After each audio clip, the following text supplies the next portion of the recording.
Welcome to most beautiful country in this world, India.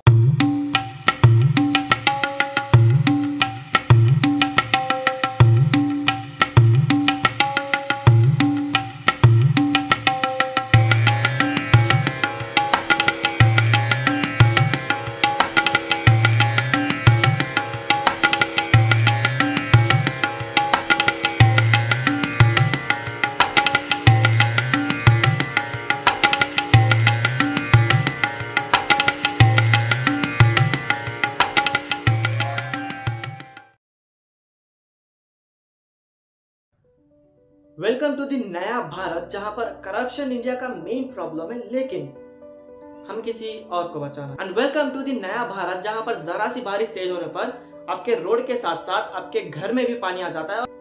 And welcome to the नया भारत जहां पर constitution के तो चकले लगे हुए हैं और जिसे इन सभी के खिलाफ बात करनी चाहिए वो अपने आप पर अनबक का पर्दा लगा चुके हैं। And welcome to the Bharat जहां पर वोट चोरी से लेकर रेपिस्टों को खुली छूट है भाई, और वो लोग खुलकर जी सकते हैं। तो वेलकम टू नया भारत।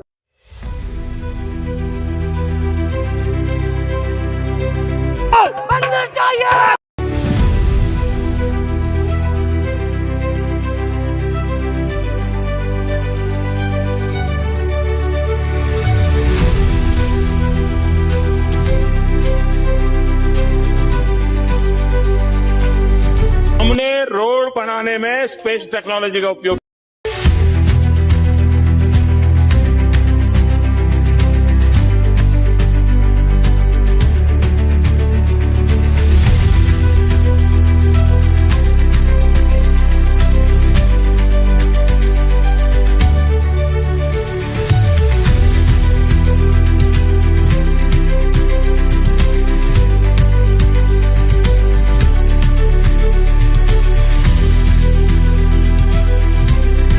अगस्त 1947 को हमें फ्रीडम मिली थी, लेकिन कुछ अनभक्तों को लगता है कि थी वो भीख थी और जो आजादी मिली है वो 2014 में। इन अनभक्तों को लगता है कि 2014 से पहले तो हम लोग कुछ इस तरह जीते थे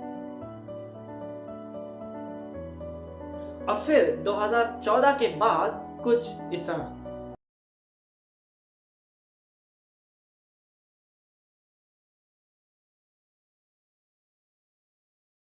लेकिन सच्चाई आप लोगों को पता है दोस्तों कि इंडिया में कुछ ऐसे भी लोग हैं जो 2 वक्त की रोटी भी सीधा नहीं खा पाते, और इतने सालों से हम लोग ये टैक्स दे रहे हैं वो तो सिर्फ कुछ अनप्लान्ड ब्रिजेस बनाने में डूबे हुए हैं और कोई पूछने वाला ऑफ कोर्स नहीं है। और अगर किसी ने पूछ भी लिया तो उनके ऊपर एक ऐसा तीर फेंका जाएगा जिसकी वजह से हम लोग चुप बैठ सकते हैं, और वो तीर होगा India is poised to become the world's fourth largest economy in the world. Fourth largest economy.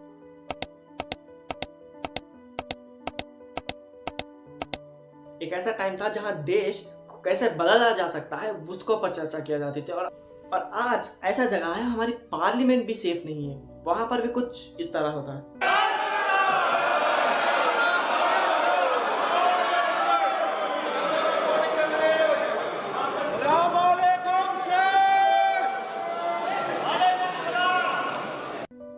एक बार सभी लोग क्लैप्स कर दो यार, क्योंकि इन लोगों ने कोई कसर नहीं छोड़ी इंडिया को बर्बाद करने में। इंडिया में कुछ ऐसे 4 चीजें हैं जिसका मतलब ही पूरी तरह से बदल दिया है।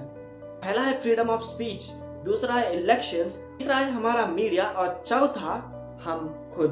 तो सबसे पहले बात करते हैं फ्रीडम ऑफ स्पीच के बारे में। फ्रीडम ऑफ स्पीच का तो मतलब ही बदल गया इंडिया के अंदर। जैसे कि किसी ने गवर्नमेंट के ऊपर सवाल कर दिया या फिर किसी पॉलिटिशियन के ऊपर सवाल या फिर जोक कर दिया तो ये हो गया फ्रीडम ऑफ स्पीच के खिलाफ। और यही दूसरी तरफ अगर किसी ने रिलीजन के ऊपर, उन लोगों के कैस्ट के ऊपर धमकियां देने लगी, ये फ्रीडम ऑफ स्पीच के अंदर आता। थैंक्स टू वाह मोदी जी, वाह वाह। लेकिन असलियत में इन सभी का उल्टा है दोस्तों।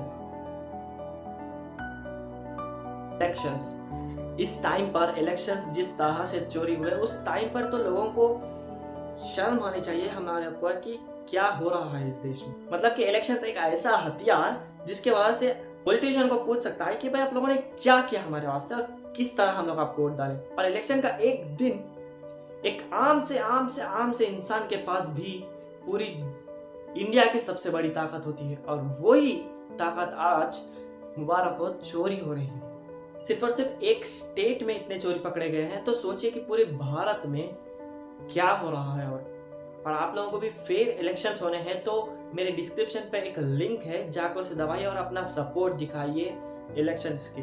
और ये लिंक जो है कांग्रेस के ऑफिशियल वेबसाइट्स पर भी है, तो वहां से भी आप लोग देख ले सकते हैं। इंडिया का 4th पिलर मीडिया।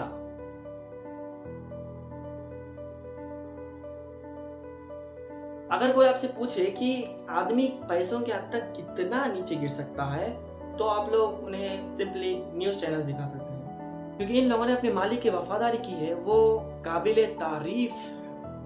सोच लीजिए अगर मीडिया बिक गई तो इस दुनिया का सत्यानाश हो गया। जो ऐसा दूसरी कंट्री में इतना स्ट्रांग है मीडिया की उन पॉलिटिशियंस एक चीज करने में भी 100 बार सोचते हैं। और अगर सोच लीजिए कि मीडिया बिक चुका है, तो सोच लीजिए कि इंडिया टूट गया। और अब सबसे मेन, आम जनता। अब आप लोग बैठ के सोच रहे हो कि हम लोगों ने क्या किया है इन सभी चीज़ों में, लेकिन आप ही सबसे मेन हो, क्योंकि जब तक आप लोग नहीं सुधरोगे तब तक कोई भी नहीं सुधर सकता इंडिया में। और आप ही के अंदर रेस्पॉन्सिबिलिटी आनी चाहिए कि देश बदले। ये बात मैं इसलिए कह रहा हूँ कि सबसे पहले आप लोगों को सुधारना होगा, हमें सुधारना होगा, तभी हम दूसरों को या फिर हमारे देश को सुधार सकते हैं। हमें डर होना चाहिए कि किसी भी इंसान के ऊपर बेवजह की एक्यूजेशन लगाकर उसे मारने पर हमें सजा हो सकती है। हमें डर होना चाहिए कि किसी भी कानून को तोड़ने पर कानून हमें बराबर सजा देगा, इस बात का डर होना चाहिए।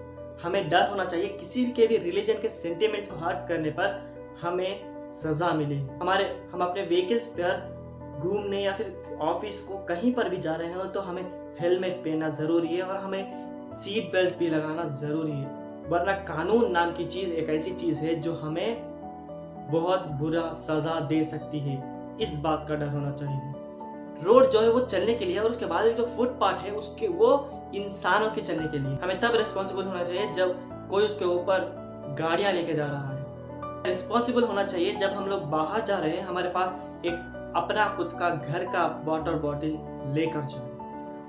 और अगर बाई चांस भूल गए तो इस प्लास्टिक की बोतल को लेने के बाद इसे ध्यान से किसी डस्टबिन में फेंक देना चाहिए, तब हमें रिस्पॉन्सिबल होना चाहिए। क्योंकि जब हम लोग घर पर कचरा नहीं रख सकते तो रोड पर हमें क्यों कचरा डालना चाहिए। किसी भी चीज करने से पहले 2 चीजों को हमें याद रखना चाहिए, हमारा डर और हमारी रिस्पॉन्सिबिलिटी।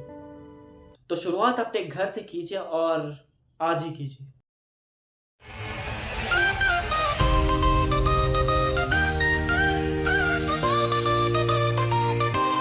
सड़कें टूटी, गड्ढे गहरे, नेता बोले हम तो सच्चे, हर चुनावों में वादा करते, काम करे ना बस भाषण धरते।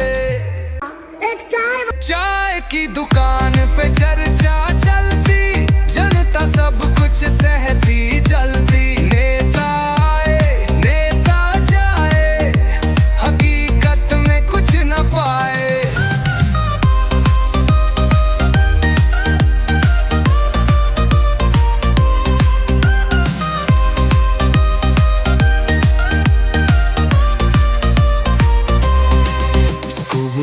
दूर हॉस्पिटल भी, बिजली पानी बस किस्मत की। हर साल बजट में सपना दिखाए, जमीनी हकीकत कौन बताए।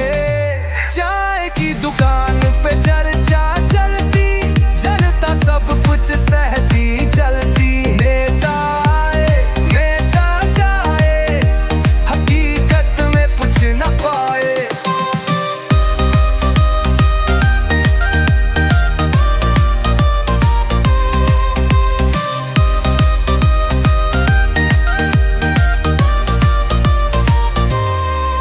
योजनाओं के नाम हजार, लेकिन पेट खाली हर परिवार। कागजों में बनते पुल सराय, हकीकत में सिर्फ धूल उड़ाए।